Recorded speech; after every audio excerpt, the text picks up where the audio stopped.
Everyone talks about the AI race like it's a chip race. Whoever has the most GPUs wins. That story is mostly over. The real constraint now is power, but not in the way you've probably heard it. You'd assume the holdup is getting permission, standing in line, waiting for a grid operator to say yes. That used to be true. It isn't anymore. PJM, the grid operator behind a huge share of US data center growth, has the receipts. Projects now spend over 3 years just getting an interconnection agreement signed. Getting approved used to be the hard part. Today, it's the easy part. After approval, the same projects wait another 4 years before they actually receive power. The bottleneck didn't disappear when the paperwork cleared. It moved downstream, past the queue, past the regulators, into the supply chain itself. Northern Virginia is the clearest example. It's home to more operating data centers than almost anywhere else on Earth. A corridor so dense, it's nicknamed Data Center Alley. And even there, with the money, the land, and the political will all in place, projects are still stuck waiting. So what's actually causing a 4-year wait once everyone's already said yes? One object, a transformer. Every watt that reaches a data center passes through one. It steps voltage up or down at almost every point between a power plant and a server rack. Without it, approval means nothing. The power simply can't get through. Here's where it gets interesting. A transformer isn't like a server or a graphics card. You can't fabricate one in a clean room in Taiwan and ship a few 100,000 units a month. Each one is closer to a hand-built ship than a mass-produced product. Start with the core. It's made from something called grain-oriented electrical steel, a specialized material that has to be rolled and treated so that it channels a magnetic field efficiently. In the United States, there's only one company that makes it domestically. One. Everyone else is bidding for the same limited slice of global supply or importing it. Then there's copper for the windings, thousands of precise turns of wire wound by machines that have to hold tolerances measured in fractions of a millimeter. Copper prices have climbed sharply since 2020, and so has demand for it, from electric vehicles to renewables to, now, AI infrastructure. 3 industries, all wanting the same metal at the same time. Once the core and windings exist, the unit still has to be assembled, sealed, filled with insulating oil and tested. For partial discharge, for moisture content, for how it behaves under fault conditions. None of that is something you can rush. A transformer that fails in the field doesn't get quietly replaced. It takes down part of a grid. And only a small number of companies in the world are qualified to build the largest of these units, names like GE, Siemens, and Mitsubishi among them. Every one of their factories is already running at capacity, with order books stretching years into the future. The result? Demand for these transformers has grown by more than 100% since 2019.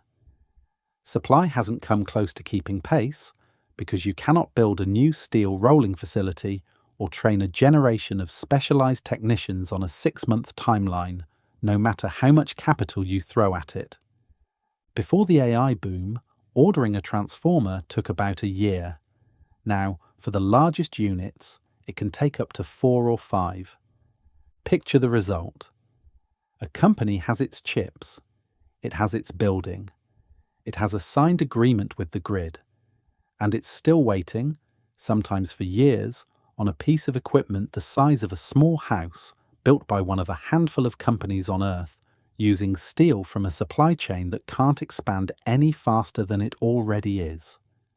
That's not a hypothetical. That's the actual state of new data center construction right now. So if you can't outspend a transformer queue, what do you do instead? You stop waiting for the grid altogether. This is exactly what's happening, and the scale of it is bigger than most people realize. In 2024, Microsoft signed a 20-year agreement with Constellation Energy to restart 3 Mile Island, the same plant that became shorthand for nuclear disaster back in 1979. One of its dormant reactors is being brought back online for the first time anywhere in the US to serve a single corporate customer. It's been renamed the Crane Clean Energy Center, and it's expected to deliver power by 2027. Amazon took a similar approach but went further. It bought a data center campus directly next to the Susquehanna nuclear plant in Pennsylvania, then expanded its agreement to pull in nearly 2 gigawatts of power from that plant through 2042. On top of that, it's invested in a company called X Energy to build small modular reactors, compact nuclear plants designed to sit right next to the facilities they power. Google signed its own deal for small modular reactors with a company called Kairos Power. Meta has gone further still, with agreements covering several different reactor designs and a combined capacity bigger than some entire country's nuclear output. Notice what all of these have in common. None of them are the cheapest source of electricity available. Nuclear power, especially restarted or first-of-a-kind nuclear power, is not a bargain. These companies aren't doing this to save money. They're doing it because a nuclear plant, especially one that already exists, comes with something a transformer order doesn't: a timeline they can actually control. If you own the power plant, or you're first in line for its output, you've effectively removed yourself from a queue that everyone else is still standing in. You don't need a new interconnection agreement for incremental grid capacity that doesn't exist yet. You don't need a transformer to clear a 4-year backlog shared with hundreds of other projects. You're not competing for capacity anymore. You're generating your own. Which means the AI race was never just about chips, and it isn't really about the grid either, not in the simple sense. It's about who can secure physical hardware and physical generation fast enough to matter. And increasingly, the companies winning that race are the ones acting more like utilities and industrial manufacturers than software companies. Chips can be fabricated and shipped in months. A transformer cannot. A power plant cannot. Once you understand that, the companies racing ahead in AI look less like the most clever software teams and more like the ones who locked in steel, copper, and megawatts before everyone else realized they'd need them. The next bottleneck in AI was never going to be intelligence. It was always going to be something you could touch,